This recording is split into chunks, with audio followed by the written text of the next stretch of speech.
رہی بات مفسرین کی، تو قرآن مجید کے جتنی زبانوں میں جتنے بھی تراجم ہیں، غامدیوں کے تراجم کو چھوڑ کے یا منکرین حدیث کے تراجم کو چھوڑ کے، اہل سنت والجماعت کے عربی زبان میں تفاسیر ہیں یا دوسری زبانوں میں، فارسی میں ترجمہ ہے، اردو میں، کسی بھی زبان میں جو اہل سنت والجماعت کا صحیح ترجمہ ہے، مدنی صورتوں کے اندر جہاں بھی لفظ جہاد آیا اس کا معنی لڑائی سے کیا۔ اب یہ ترجمہ شیخ الہند جو ہمارے ہاں سب سے زیادہ رائج ہے، تفسیر عثمانی کے ساتھ چپتا ہے، سب سے زیادہ ہمارے ہاں اردو دان طبقے میں یہی پڑھا جاتا ہے، اور اس کی جو بنیاد ہے حضرت شاہ عبد القادر محدث دہلوی رحمۃ اللہ علیہ کا موضع ہے قرآن کا ترجمہ، وہ اس کی بنیاد ہے۔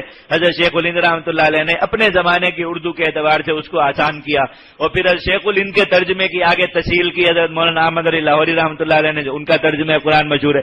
آپ ان سارے تراجم میں جہاں جہاں بھی دیکھ لیں، جہاں بھی جہاد کا لفظ آئے گا مدنی صورتوں کے اندر، وہاں ترجمہ کس چیز کا ہوگا؟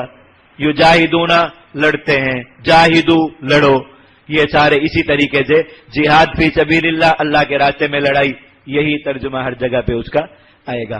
تو حضرات مفسرین کرام کے یہاں بھی اس کا کیا معنی متعین ہوا، اور کہیں بھی آپ کو اس کے خلاف ایک جگہ پر بھی نہیں ملے گا۔ اب وہ اس کے خلاف دکھانے کے لیے آیات وہ اٹھا کے لے آتے ہیں جو مکی ہیں، ان میں جہاں لفظ جہاد ہے۔ اللہ کے بندو، جب مکہ میں جہاد قتال کے طور پر لازم ہی نہیں ہوا تھا تو مکی صورتوں میں اس کا ترجمہ قتال کس طرح کیا جا سکتا ہے؟ بے وقوفی والی بات ہے یا عقل والی بات ہے؟ آپ بتائیے۔ آپ دیکھیے، یہ تو اس وقت تک ابھی جہاد کا معنی ہی اللہ رب العزت نے قتال نہیں کیا تھا۔ بعد میں قرآن مجید میں تو صلاۃ کے باب میں ایسا بھی موجود ہے کہ صلاۃ بمعنی نماز جب متعین ہو چکی، اس کے باوجود قرآن مجید میں لفظ صلاۃ نماز کے علاوہ دوسرے معنی میں موجود ہے۔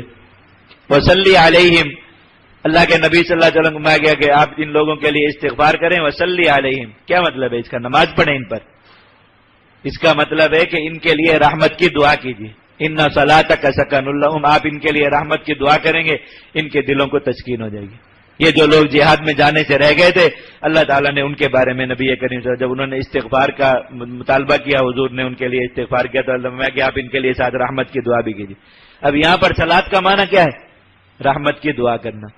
حالانکہ یہ صورت وہ ہے جو نماز کے حکم شرعی کے بعد نازل ہوئی، تو ایسا ہو جانے سے اب صلاۃ کے حکم شرعی پر کوئی فرق پڑا کہ آپ دوسری جگہ پر بھی یہ کہیں کہ چونکہ اس آیت میں صلاۃ کا معنی نماز نہیں ہے تو باقی ساری آیات میں بھی گنجائش ہو گئی کہ یہاں بھی صلاۃ کا معنی نماز نہیں ہوگا بلکہ جو معنی ہم مرضی کر لیں، یہ اس کی گنجائش نکلے گی کوئی؟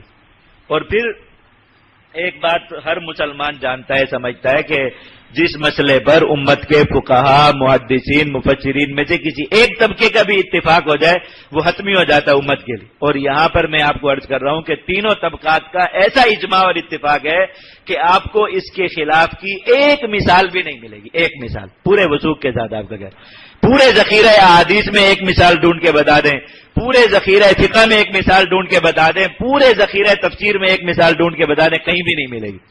تو پھر اس کے خلاف بات کرنا اس کی مسلمانوں کے لیے کس طرح گنجائش نہیں کرا۔